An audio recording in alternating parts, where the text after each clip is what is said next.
First of all, welcome to the panel discussion entitled Overcoming Job Challenges and Achieving Professional Growth During the COVID-19 Pandemic. My name is Canan Hilmer, and I am the director of the Global Leadership Program at the Business School, formerly known as CAS. Thank you all for joining us. The goal of the program is to promote and support gender equity, both within the school and outside. We coordinate scholarships for bright, high-potential women to study at CAS, and please do watch out for the next one that is coming up for the Executive MBA. We organize events with inspiring speakers to equip and empower women for leadership, just like our event this evening. And we connect women by nurturing networks for their success. You can find more information about the program on our website. You might already know that the Business School has a campus in Dubai, where our Dubai Executive MBA program provides a balance between world-class thought leadership and an educational program that caters to the unique needs of that region. What you might not know is that the Global Women's Leadership Program has been collaborating with our Dubai campus since the program's inception in 2017. Our past events have included one for female founders with in-kin founder Zara Martorisian and Priscilla Elora Sharouk, founder of Mikey, a panel discussion on sponsorship and mentorship, and of course, today's event. I would like to thank our current and past GWLP scholarship holders, Esra Baikal, Lena Kazika, Maria Banti, and Jumana Abu Ahud for leading these efforts. I know that some of you ladies are in the audience. Thank you very much. What is unique for this event is that it is our first virtual event from Dubai, and I'm delighted that we have it on International Women's Day to showcase the knowledge and expertise in that region. We are a global business school, and I believe that this is going to be the first of many future events where we build on our international networks. Talking about International Women's Day, of course, today is the day to celebrate the many achievements of women. But I have to caution this year, all of the indicators suggest that the impact of the pandemic has been disproportionately higher on women, whether in their professional lives or their personal lives, or in how they view their identity. So the theme of this year, Choose to Challenge, is more important than ever, because if we don't individually decide to challenge, not only may we not move forwards on this leadership this year, unfortunately, we may start falling behind again. This event is moderated by Maria Banti, who is Coca-Cola Scholar of the Global Women's Leadership Program for the Dubai Executive MBA program. She has been the brain behind this exciting and thought-provoking event. Maria will introduce all of our panelists in detail. For now, I just would like to say, dear Neha, Siliki, and Samar, thank you for sharing with us your time and your expertise. Before we begin, a brief point on housekeeping. This event is recorded, except for the question and answer session, which will be held at the end of the panel discussion. If you have a question that you would like to ask the panelists, you should see at the bottom of your screen the Q&A button. Use that button to log in your questions throughout the event. If you would like to tweet, do add in our handle at CAS Business, and our hashtag GWLP. once again, thank you very much for joining us. And now I'm going to hand you over to Anna Shepstad, who is going to talk more specifically about the Dubai program. Thank you, Janan. First of all, good afternoon, everyone from Dubai. And first of all, congratulations to all the ladies with Women's Day. And of course, thank you to all the men who are standing behind us and supporting us, being strong women that we are. And I'm super excited about today's panel, and congratulations to Maria and Janan on this wonderful event that we're going to have today. So, as you know, women empowerment is on top of the government's agenda in the UAE in particular, and it's being taken extremely seriously here. So, of course, at the business school, formerly known CAS, we also share the women empowerment initiatives.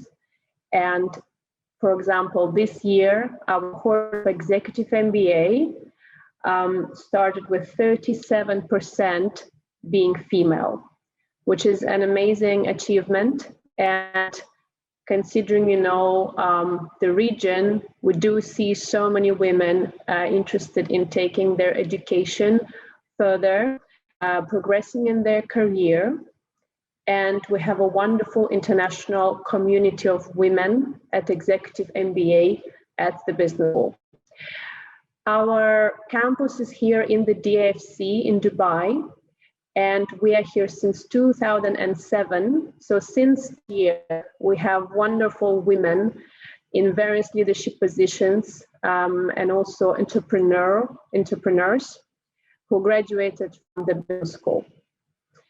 So our Executive MBA is a flagship program that runs for about 20 months.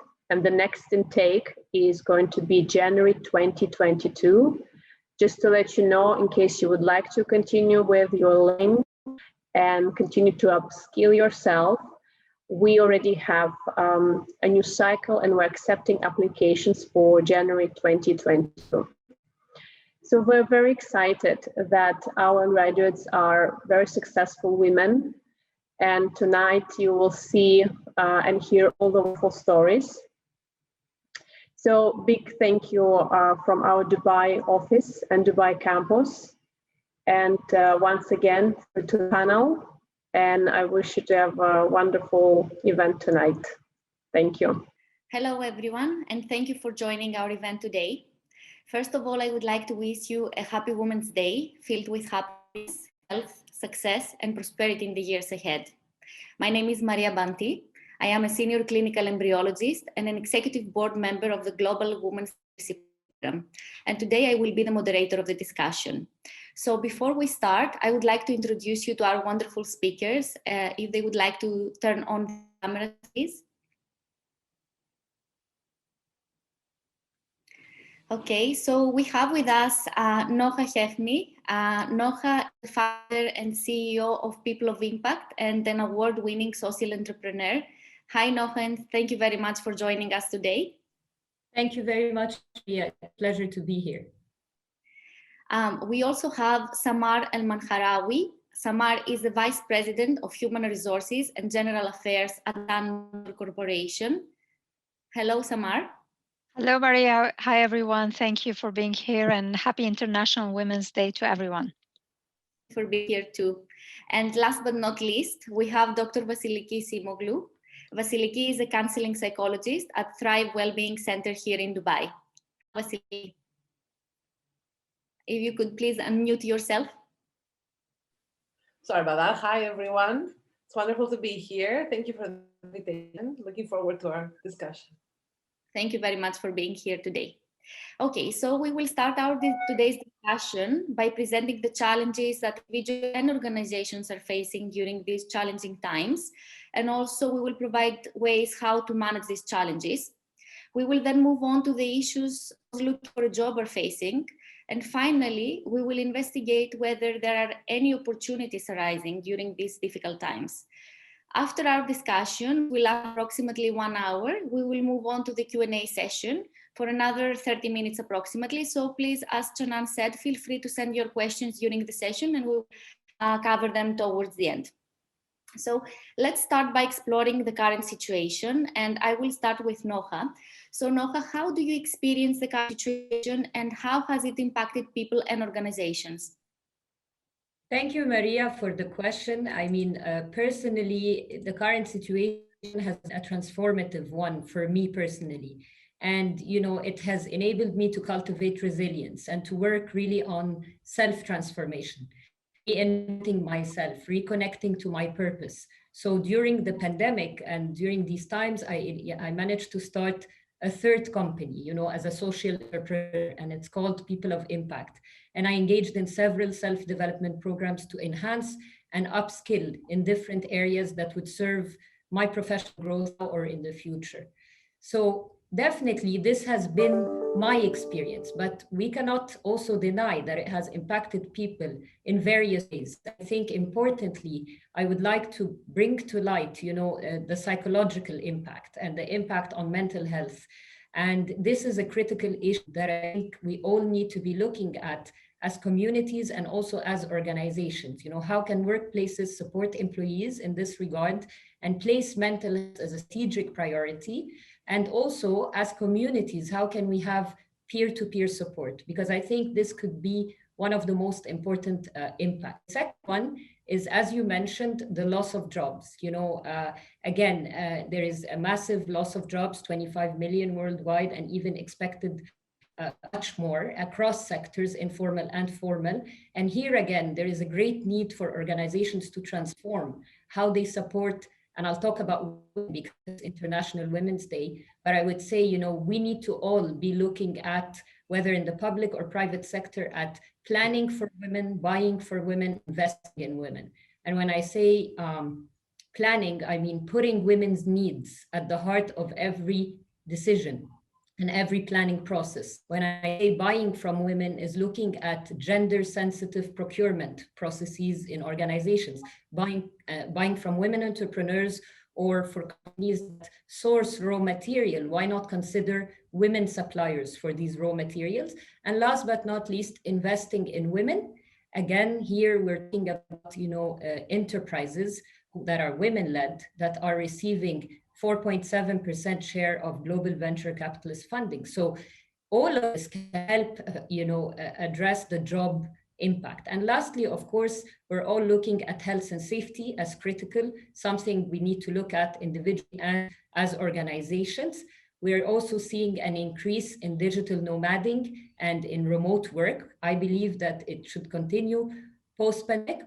Also, you know, some people have adapted to that. And for example, in my case, it has enabled me to balance work and life a lot more and have more involvement with my family. But I know some of my peers experience it differently and are experiencing overwork and, you know, the lack of bounds, etc. So both as individuals and as organizations, we need to be looking at how, you know, to manage this time of remote work, which is very new. So really, it's a time of reinvention, of transformation, of ways of work, of behaviors, being more compassionate, empathetic, understanding leaders towards people who work for us or even our partners if we are, you know, in small ventures and do not have many employees. We need to enhance engagement virtually. I mean, all of us, you know, how can we build more inclusion or engagement amongst people that we work with in workplaces or in other settings if we can only meet virtually? So I would say it's really, there is a tremendous impact on everybody and everything's been disrupted, but it's also an opportunity to revisit, reinvent ourselves and our workplaces. Thank you. Definitely. Thank you much. And as you said, mental health is very important. So I'm gonna ask Dr. Vasiliki. So Vasiliki, you see patients daily with work-related issues. So how do you see individuals have been affected by the pandemic, especially those who fear that they will lose their job, they have lost their jobs already? Your microphone, please. I'll have to get used to this.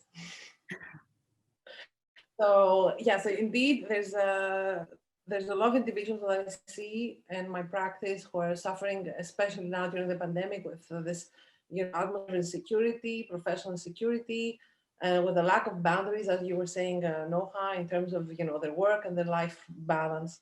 So what has really observed in my practice, at least, is this lack of boundaries and this constant overlapping between professional life and personal family life. So like there's no more line of demarcation, and that's what patients are mostly complaining about. No line of demarcation. You open your door and working from your bedroom or your living room, or working and knowing that outside there is, I don't know, depends, relying on you, sort of that sense of a continuum that cannot be interrupted or managed easily. But as you were saying, also that's for some. For some others, there has been those benefits of increased time or increased availability. And the perspective of we separate ourselves from the perspective of the organizations. What I hear often is those organizations asking for meetings at 7 or 8 or 9 p.m. at times that have been in the past unimaginable, like meetings being set at times where they wouldn't have been set a year ago. So and employees, or female employees or male employees for that matter, feeling like they have to sort of say yes, feeling unable to say no to such demand from their management. So a demand of a constant availability, this overflow and between work and personal life. So especially for individuals who've been made redundant, that I also frequently see. So there's there.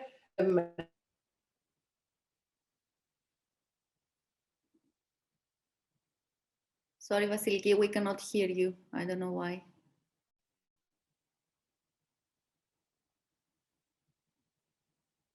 No. Any better? Yeah, you're back. Sorry. So redundancy. Yeah. So individuals who've been made redundant have complained and experienced their redundancy as a trauma, as a profoundly traumatic experience that shakes the foundation of their identity, almost like an identity crisis. And the vast question that they struggle to answer is why, and why me? So especially individuals who've been made redundant and to whom no explanation was given as to why or how or what were the reasons and the conditions or what was the thought process behind the redundancy, they find it particularly difficult to move on, even when they've made arrangements for their life, and even when they've moved on, even when they've, that has allowed them to enjoy more family time or to look for a new job or a better job, or a different job. So still this question of why me, and not being able to put any meaning, to assign meaning, and not having received any feedback, any constructive feedback on why it was them and not somebody else. Those are questions that really haunt them and that we will call therapy. And do you see women being impacted more than men, or it's equal? I'd say it's equal. It's equal. So, but my sample has its own biases. So, yeah. So the feelings. So the way they're being affected is evidently elements of grief. So anger, despair, frustration, denial, disbelief. So there's initially there's a state of grief almost of a profound, terrible loss that affects them in their core. And gradually, for some individuals, it can be an opportunity to spend time at home, an opportunity to reassess, their values, reassess their needs and their desire, find a new sense of purpose. I like that. Like you mentioned, Noha. So it can be a very positive experience indeed, and that's what we want to arm them towards in therapy also, like arm them towards transcending this experience, traumatic experience, into a experience that's gonna help them enjoy life and live life and their professional life more fully. Definitely. Thank you, Vasiliki. And now we will move to Samar. So Samar, can you please tell us more about how were organizations affected by the pandemic, and what are the challenges that your organizations typically have to deal with? Thank you, Maria. So usually we refer to organizations as adaptable organization or resilience organization. Nowadays, I think there's a new terminology, which is a bouncy organization. If you think about the curves of the pandemic and how it's impacting our businesses, we be very much following the curves, if you want to say.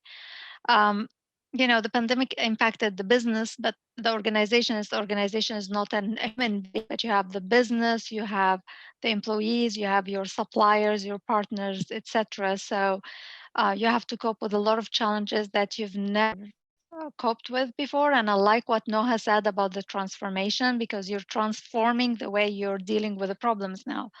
I will give you an example. In the automotive industry, you're actually producing or manufacturing vehicles, and you're selling vehicles. If you take those two kind of simple, industries, you manufacture a vehicle. We've been learning in the last 15 years that we need to implement Six Sigma, lean production systems, all this stuff. So you have a footprint of a very effective kind of manufacturing facility where you have people are just standing next to each other, assembling a car, right? And now you have to go back to against your Six Sigma kind of concepts and say, no, we need this 2 meters and all this stuff. So it just changed the way you look at your current situation.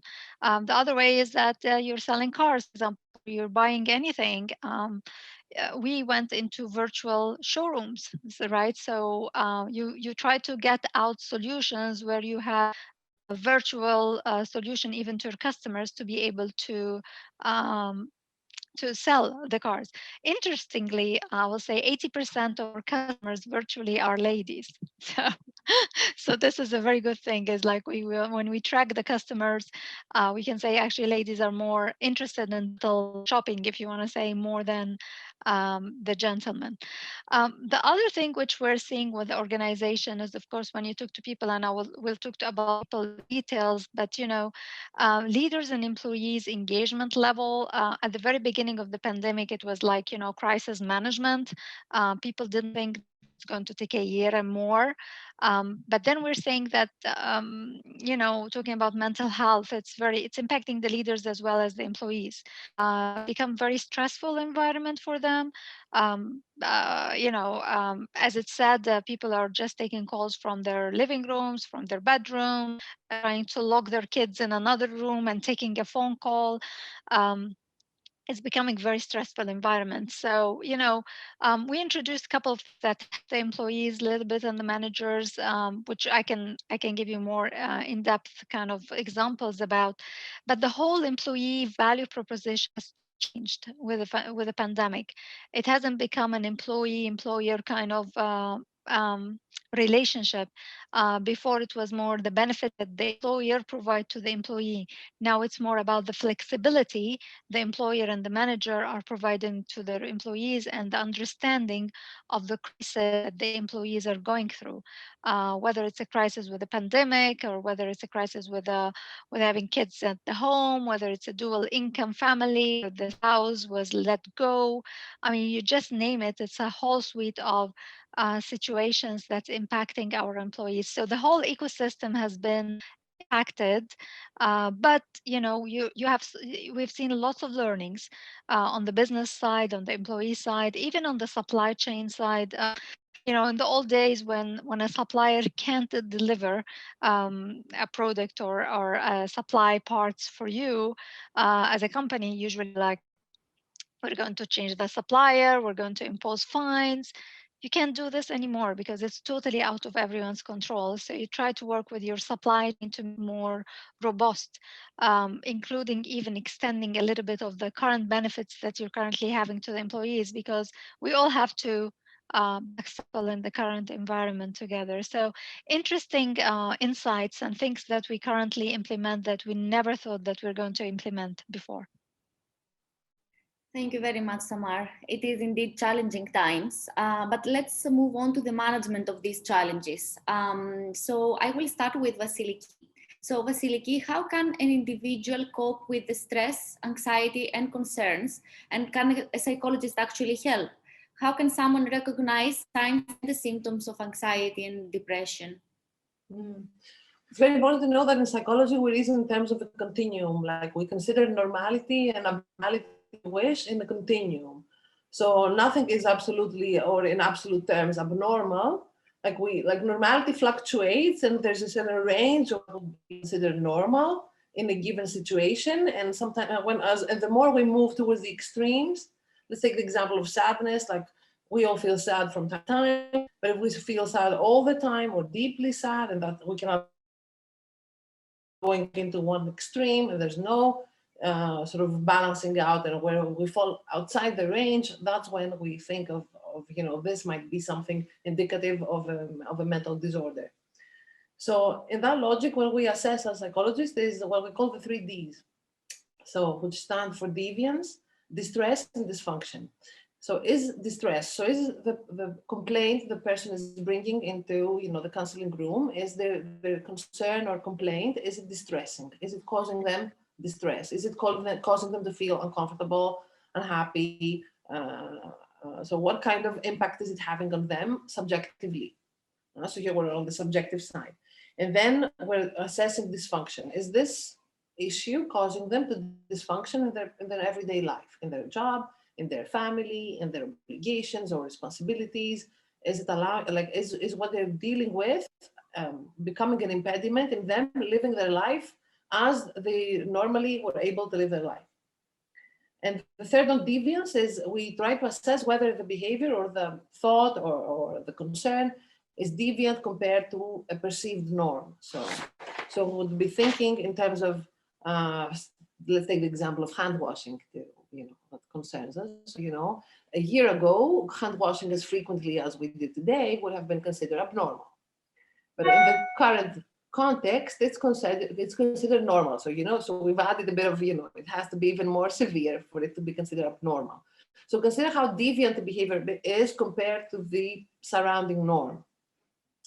So these 3 elements allow us to assess. So what a psychologist does is that they will sort of sit and assess, diagnose, and sort of screen for mental disorders or for psychological distress, dysfunction, deviance, and then propose adequate treatments.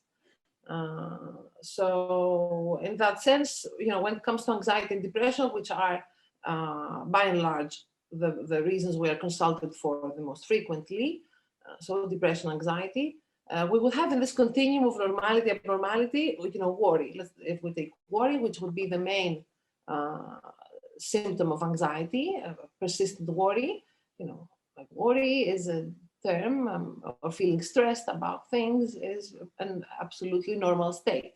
But if you're stressed all the time, at any given moment, about any situation, if you're stressed about things that you were never stressed before, and now everything suddenly becomes a stressor, and then we move on to the next layer of symptoms. If your sleep is impacted, so you either struggle to fall asleep or you wake up frequently in the night. If your nutrition and your eating habits are impacted, so overeating or undereating, a weight gain or a weight loss.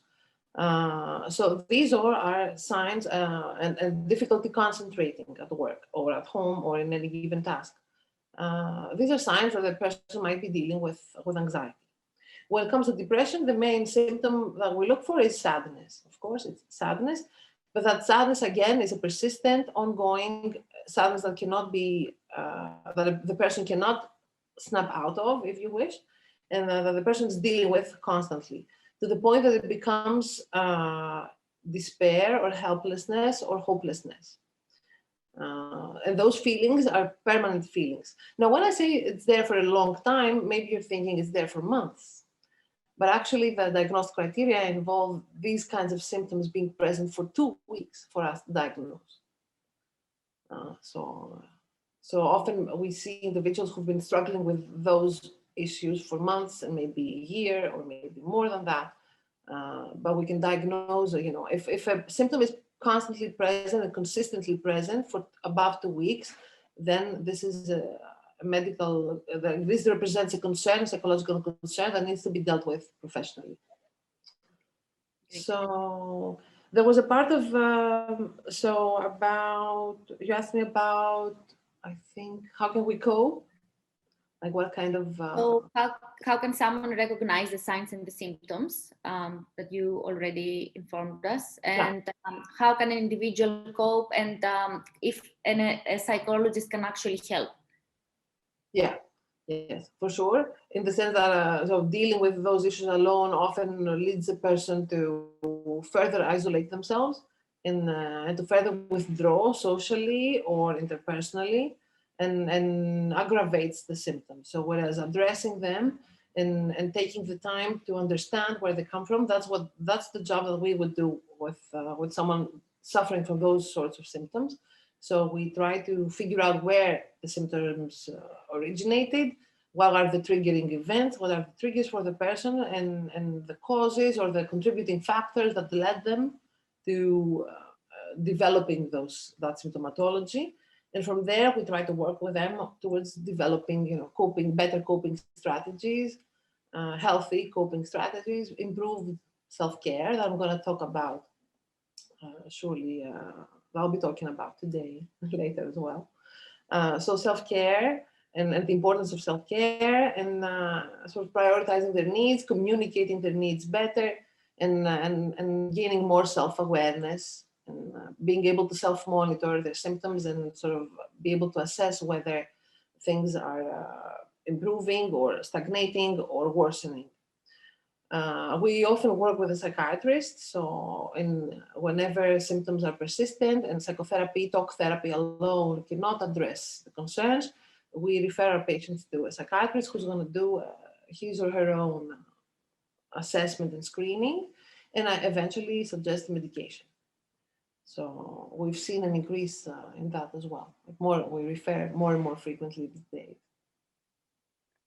Very interesting. To psychiatrists, yeah.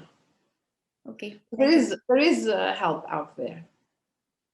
And I'd like also to mention that these, so anxiety or depression are conditions that are serious, but at the same time manageable, that we have a lot of experience in dealing with them over the years, and that, and the more they crystallize and the more they're present for individual, the tougher it is to uproot them. So the earlier, the better. I see. Okay. Thank you very much, Vasiliki. All right. And we will move on to Samar now. So Samar, how has your company handled this period? So did you do any extraordinary things for the employees? And generally, how can an organization provide meaningful employment and support their employees? Yeah, I mean, our organization, similar to others, we went into, I would say, a couple of phases. The first phase was, remote working. You need to provide the employees with hardware, software to do their jobs, etc. So initially, you think basics, and then after some time, as it mentioned, the stress build up, and you start seeing a lot of need of personal health, personal mental care. So, we started doing things as so think about the employee base. You have the leaders and you have the employees. So the leaders have different pressure. The business is declining. They're not doing the sales that they want to do. They're not producing as much as they wanted to do before. On the employee side, they're seeing this and they're wondering, well, I have a job tomorrow. What am I going to do? The market is distressed. I will not find another opportunity quickly. So you have a lot of stress in the system. So a couple of things we did first of all is that for the leaders we tried to raise awareness that your pressure should not be triggered to your team, and you should try to have this kind of mental wall that you need to keep your stress for yourself and you don't trigger it to the team. The other thing is that on virtual meetings, you start the meeting directly by going into the business. You have 30 minutes, 1 hour, you talk about the business. So you totally lose this coffee chat, corridor, let's catch up, let's go and get Starbucks or whatever, right?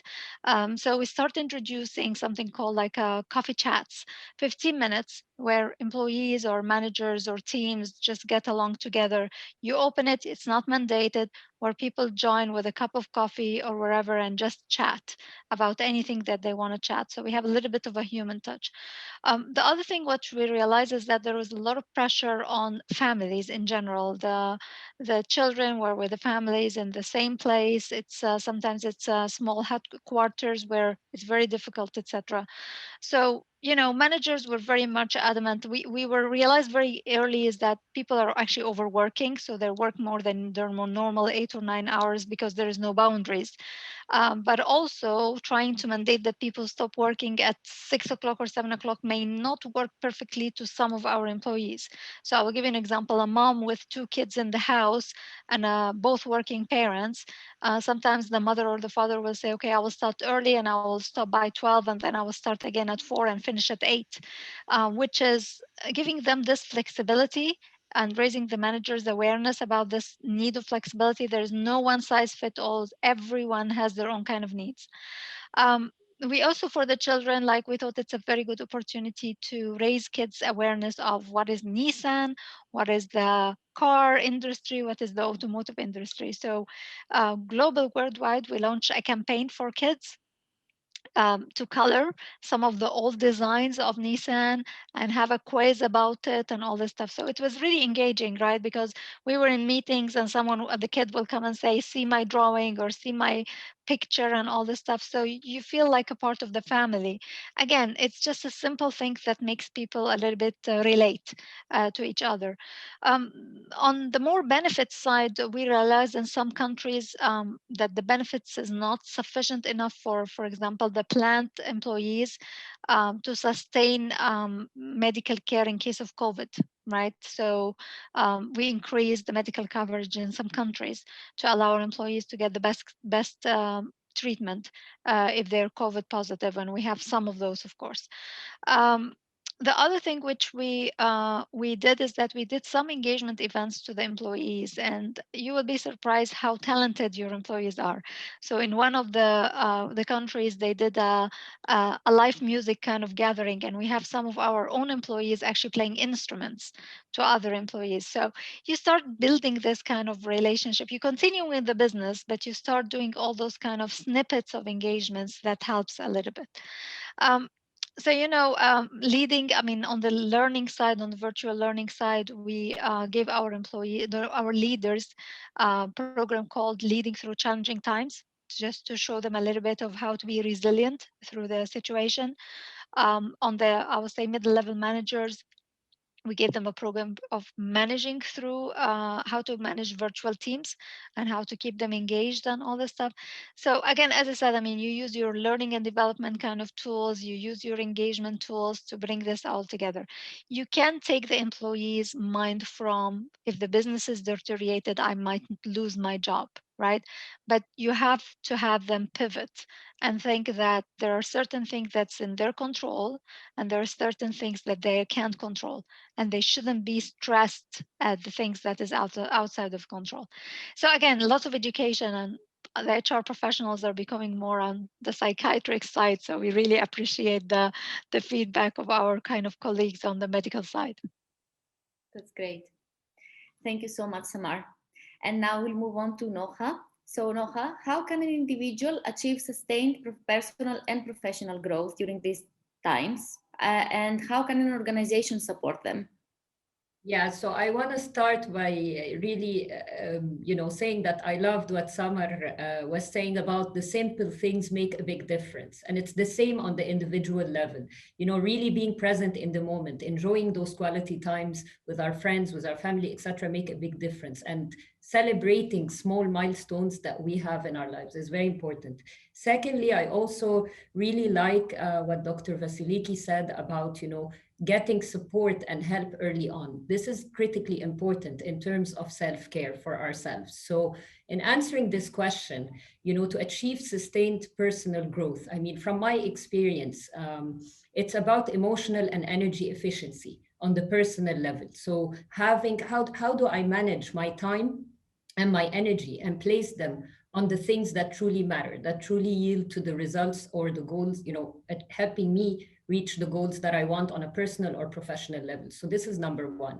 How do I manage my emotions and my energies, and I place them in the right places so that I can have the stamina and the energy to continue and to persevere. The second thing is how I use my mindset, and how do I build my mindset? Am I building a positive mindset? What kind of news do I watch? What kind of information am I feeding my mind? If I'm watching, I used to watch, for example, I used to be very into international affairs and news, and I used to watch information about wars and conflict every single day of my life, but I was always very stressed.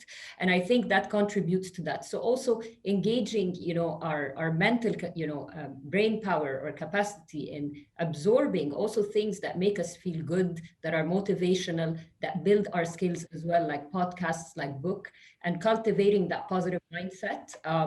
Reversing, our thoughts around challenges into a positive frame of mind is very important. So I would say on the personal level, it's really about emotional regulation. It's about reflection, taking the time to breathe, to take a break, to walk, to meditate, building new habits. And in times like these, where it's all about virtual, remote work, building routines. And finally, as mentioned by Dr. Vasliki, our body. Are we sleeping well? Our nutrition? Are we drinking enough water, etc.? Are we talking to people who lift us up, or are we actually surrounded by negative energy? So all of these things sustain our personal growth and personal resilience and grit. On a professional level, it's very important to look at the growth mindset. So how do I, asking ourselves constantly how we would like to grow, and how can we make the best use of this time to fulfill that growth, and in that concept, there are a number of things that I want to highlight. The first one is, the importance of developing your own personal life strategy. So yes, we work in many organizations and we spend a lot of time creating amazing PowerPoints that have these beautiful houses, iterating strategies for so many projects. But the most important project in your life is actually you. So having your personal life strategy is critically important. And in that, there is a very simple framework where you state, for example, your overall direction. You try to think about your vision. Where do you want to be in a couple of years from now? And it doesn't have to be 10 years. And I know some people have difficulties thinking that far, but it could even be next year. Where do I want to be? In the next 6 months, where do I want to be? And then looking at your purpose and your mission, why you're here, what are your unique strengths as a person, and how you can use these to fulfill your overall direction or vision. And then finally, really setting goals for yourself. And the goals have to be smart. So you have to, today, the theme of IWD is choose to challenge. So I challenge all of you to make these goals, whatever goals you're setting for yourself, smart, which means like specific, measurable, attainable, realistic, and time-bound. And to say, okay, in the next 6 months, this is what I want to achieve on a personal level, on a career level, on a family level. And all of us, it's like a circle. We can only be fulfilled if we're creating balance in our life. So this is one aspect for the personal growth. In terms of professional, what I wanted to say is that, all of us right now, whether we're entrepreneurs, we're really struggling. The market is stalling in some cases. It's a difficult time. In organizations, there are job freezes, promotion and hiring freezes, etc. And we talked about the situation earlier. But really, career growth, even if you lose your job, it's not just about a new job or promotion. It's also about building new skills. It's also about gaining new experiences. It's also about building and strengthening your network globally now, which is an opportunity that COVID has opened. It's about self-transformation and continuous evolution of ourselves. How do I expand, to continue growing myself in the direction of my purpose and what I want in life? And, again, the challenge, that we can all set for ourselves is how we use this time to really build ourselves for future success.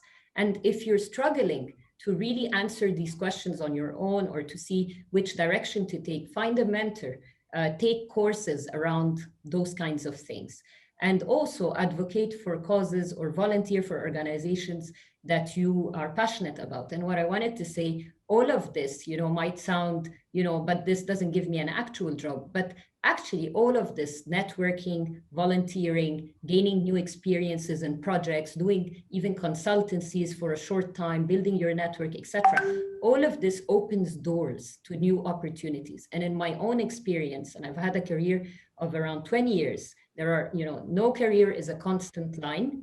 There are always ups and downs in every career trajectory. And there are times where really you're looking for the next step. And during those times are the times to really focus on doing those things. And definitely in every time that I've done that, it opened up new opportunities. And one example is, for example, consulting for UN Women. And I started there as a volunteer. And I had already on my back 17 years of experience. So a lot of people said, you're going to do this for free. You're going to take on that role. Yes, of course, it's aligned with my purpose. I'm passionate about it. It grows my skills. It gains me new experiences on a global level. It fit my personal strategy. And therefore, it opened up actually an actual consulting role and eventually an actual role.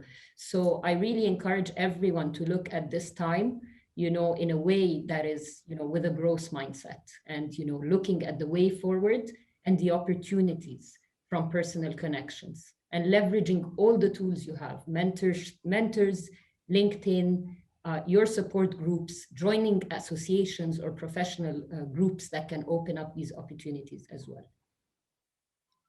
Thank you very much, Noha. As you said, we should all challenge ourselves, and you partly answered my next question. So basically, one report from the International Labour Organization estimates that 25 million jobs worldwide could be lost during the pandemic. This is a huge number. So the question goes to all of the speakers. How can someone prepare for a different job search and succeed in the new job market? And what basic approaches should be adopted for job search? For example, can reskilling, retraining, online coaching, and online education help those looking for a job? So who would like to go first? Samar? Sure. Thank you. So I will echo what Noha said, is that it's not the end of the road if someone lost their jobs. Actually, it might be a great new beginning for someone to pivot and reflect on what they want to do next. What we're seeing is that sometimes at the very few weeks when people lose a job, they tend to be like, I'll do anything, I'm going to look for anything. And then when things settle down a little bit, they start thinking of what they want to do. I would just give you an example, oil and gas industry. Oil and gas industry was under a big distress a couple of years ago because of the oil price and all this stuff. And literally the industry shut down more than 40% of its workforce, and they've never recovered it back. What happened to the 40% of the workforce is that they reskilled. So, you've been a petroleum engineer or you've been an oil and gas professional for all your life, and then suddenly there is no capacity for all those workforce. And what we found out is that there is lots of our employees, they change industry. They went into different industries. They become more marketable in other industry. They reskill themselves.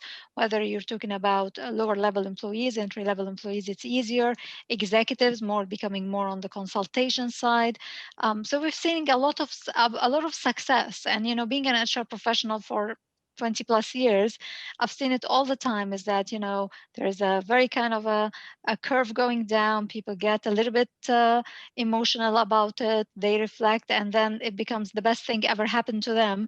And they found a better opportunity with the better stuff. My advice to everyone is that in case if they lost their jobs is that don't rush. Just reflect a little bit of what you want to do, what makes you happy, because you don't want to rush into something that will make you a little bit sad, and then you will find yourself unemployed again.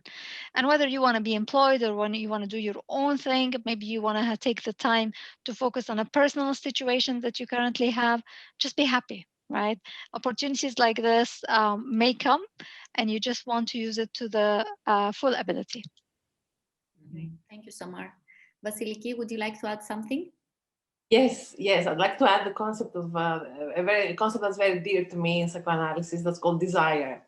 So sort of to use desire as a motor it sort of reflects on what you were saying about, what you want, my desire is what I want, what motivates me, what drives, like this sort of, we often refer to it as a personal passion or a drive. So my desire is what sort of keeps me going, and what pulls me forward or pulls me towards life. Whatever are the challenges that I might be facing, like my desire is a core sense of being me, and of knowing my purpose precisely, or of having, of seeing a perspective and where I want to go. And it's my desire that's the motor that allows me to get there, because my desire is sustaining me. It's feeding my energy almost. So that's one. And for that desire to be heard, of course, sometimes it might be masked by obligations or by personal studies, for example. So reskilling is fantastic, but a person might feel a bit trapped in sort of, I've spent 5 or 8 or 10 years of my life studying or developing this skill set now. So how do I redirect, or how can I capitalize on my previous experience, but then add new skills? And so it's a little bit tricky to redirect, and it takes a lot of commitment personally, but if the desire is there, anything is possible. So and for that desire to be able to circulate and to flow, what we need is self-care. So we cannot stress enough the concept of self-care. We often confuse self-care with self-indulgence, and it's not at all that. Like, self-care is not paying for myself a fancy, 5-star spa. That's not self-care. It can be, but that's not a necessity. So self-care is taking the time to connect with somebody that I care about, and having a conversation that's a bit deeper, that goes to a bit deeper level. Self-care is taking some time for myself to look after my needs, to decompress, or to do something that's going to make me feel healthier or make me feel stronger. So exercise is a form of self-care. Having a healthy diet is a form of self-care. Connecting with loved ones and building meaningful relationships is a form of self-care. Like assigning time to relationships and making them count, that's self-care. So you see, self-care is at the same time tricky, and at the same time very simple to achieve, like sort of complex in its simplicity. So rather than thinking of self-care as something special, buying myself a special object that I might not be able to afford right now, that's not self-care. Like, self-care is in the daily. We need to have daily moments of self-care, either through connecting with oneself or through exercise. So I think that, and having that foundation allows a person to be able to sit down and reflect on their career, and or orient themselves differently and overcome the challenge of job loss. Thank you, Vasiliki. It's very important, and thank you for reminding us to take care of ourselves, because we forget. Yeah, it's about sort of the choices that we make and the actions that we make to look after ourselves in bodily, so physically, psychologically, and emotionally. Definitely. So from taking a walk or having this ritual of a daily walk, a check-in with loved ones, like, these are moments of self-care. Like, it's simple but deep. Very important. And Noha? I don't have really anything to add. I think it was all covered, except that I would say, be open to change, in the sense that, be open to join new industries or short-term projects. I mean, the world is changing into remote working, into digital nomading, into entrepreneurship. And there's another question on that that will follow, is on the rise as well. So if you've been, I would say, in a job search situation where you've lost your job, you've looked for one for an extended time, also consider these kinds of opportunities like entrepreneurship, remote working, consulting, and any role that you use technology in order to fulfill projects. So it's very important, and gather intelligence about the roles, the industries that you want to join in the future, should they come along eventually. Learn about the cultures of workplaces you want to join, And definitely the online learning, I could not, I mean, I think during the pandemic, there was a soaring number of courses available online, and it's just phenomenal, and really valuable courses as well. So I think taking the opportunity to upskill in this way would be great. Yeah. Great. Thank you, Noha. So let's move on now to the life after the pandemic. And the question goes to Samar.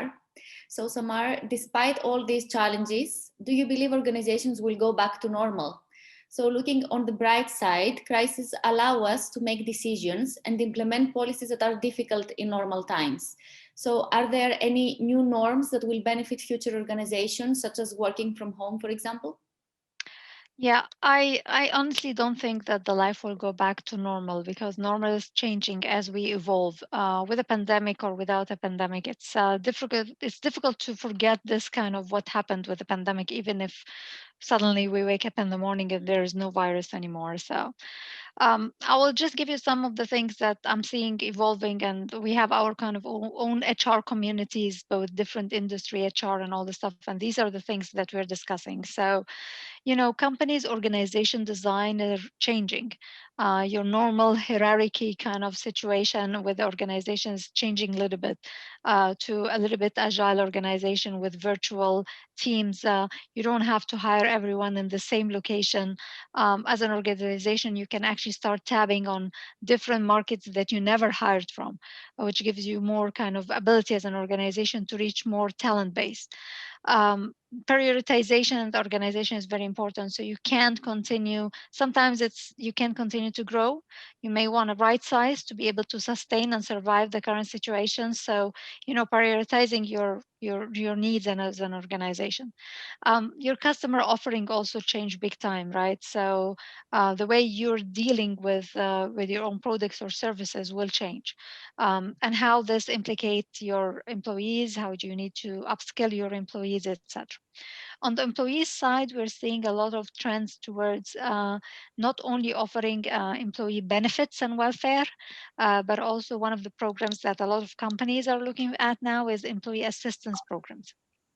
Is becoming very important, which is sometimes you provide some psychiatric help, talking to someone outside of the organization of a current situational that they're currently going through. So employee assistance programs are available. There is a lot of companies out there, so we're starting seeing a need to have this as a benefit for our employees.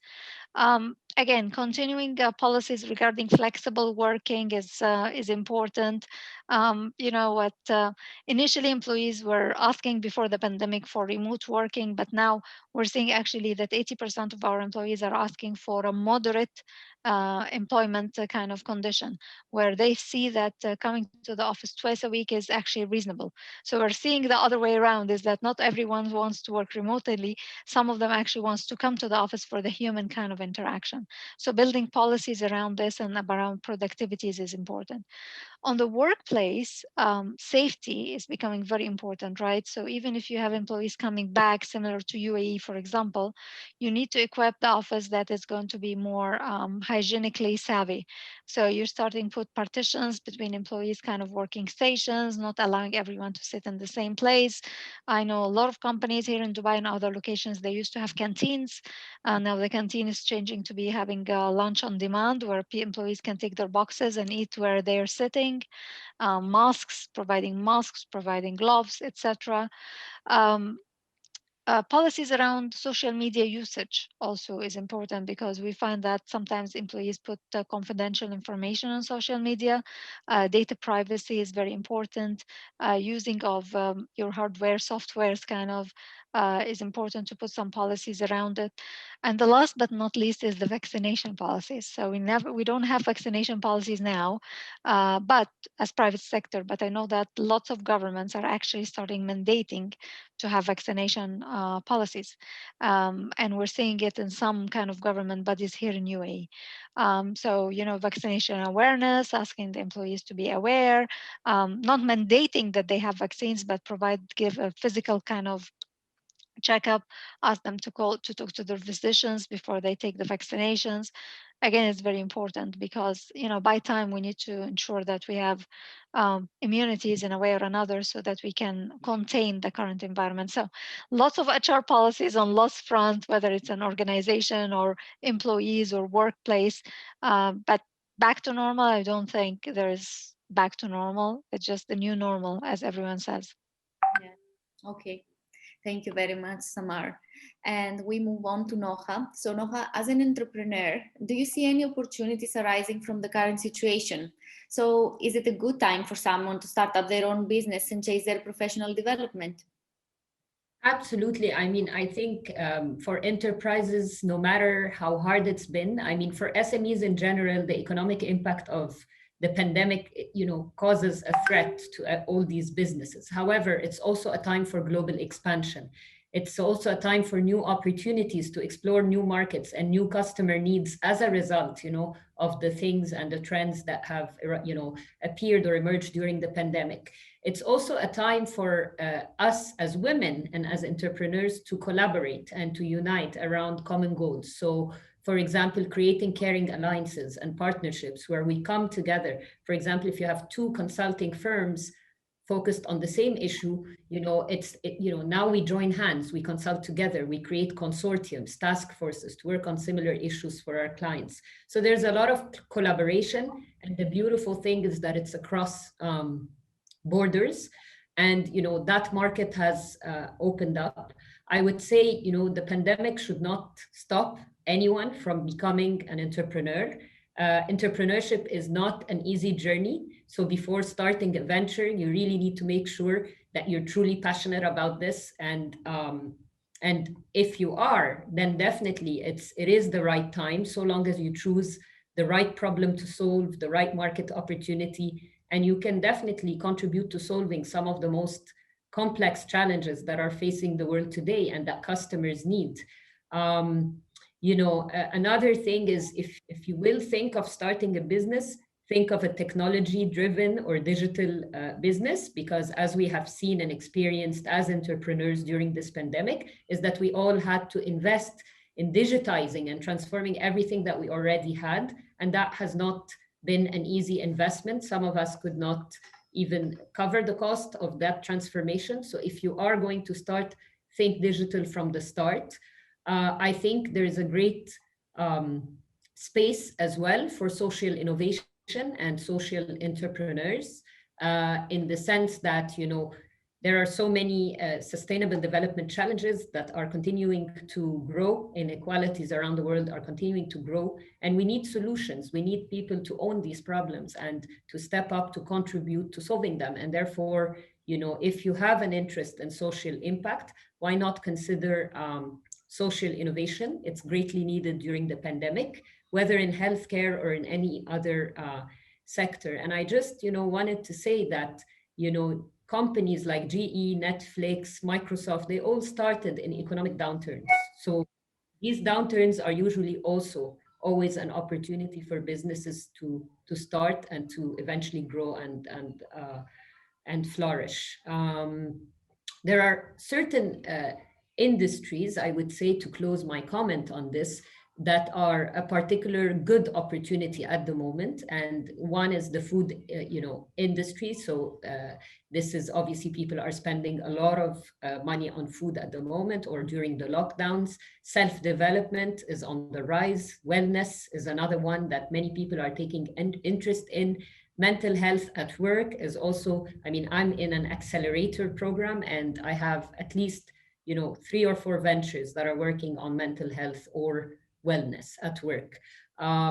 Technology, as I mentioned earlier, and really looking at necessity services. So if we look at entrepreneurship, we need to look at how your business is going to touch people's lives and make their lives easier. So whatever solution you're going to present to address a certain problem, it needs to make a difference. Nowadays, customers, consumers are looking for companies and organizations and entrepreneurial ventures that are really going to deliver impact. We cannot separate, the integration of profit and purpose. So I really urge everyone, no matter what business they decide to start, if you do that, to really think how you integrate giving back to the community in a sustainable way into your business model. What is the social cause you're going to adopt as a business as well to contribute to solving these societal issues. Thank you. That's great. Thank you, Noha. And Vasiliki, are there any psychological benefits for an individual after the pandemic? For example, can increased family time help people thrive post-pandemic? It's a very interesting question, Maria. Often we're asked about the negative effects of the pandemic and other benefits. Definitely, I think we've mentioned a few in terms of resilience and adaptability and versatility in services or in companies, and versatility in a person's ability to adjust to challenges and to accommodate these changes in their lives. So that's one. Practicing multitasking, we've seen sort of that has been on the rise, absolutely. Like people who were never multitasking or who hated multitasking have found themselves, developing that skill. And I think the most fundamental benefit is this newly found appreciation that we all, I think, share to a certain extent for the basic needs that we have met. So like shelter and family, or health, food. So sort of a newly found appreciation for all those basic needs that we seem to sort of ignore or put on the back burner. When it comes to increased family time, that's a conflicting issue, very controversial. So I've seen families where have indeed have been able to thrive and have been able to spend more time together and have created new rituals of board game playing or barbecuing and sort of have working out together at home. So creating new rituals that are connecting them and become meaningful for them. But I've also seen, and maybe from where I'm standing, I've seen maybe more of those are the ones who've been challenged by this constant, togetherness, of being constantly one on top of the other, of no personal space, of no personal time, of time being of them feeling like their time is being robbed by their obligations, that there's no space to breathe, feeling like suffocating. That's how they describe it to us. At home or with their partner, challenges in relationships and marital counseling being on the rise. So you have to see which side of the spectrum you're on. Perfect. Thank you, Vasiliki. Okay, so thank you very much for this insightful discussion. Just to wrap up, we analyzed the challenges individuals have to go through during these times, and we presented ways to manage these challenges and how to leverage our inner resources for sustained personal growth and professional growth. As already discussed, there is light at the end of the tunnel, and we should build on our resilience, growth mindset, creativity in order to manage our career transitions.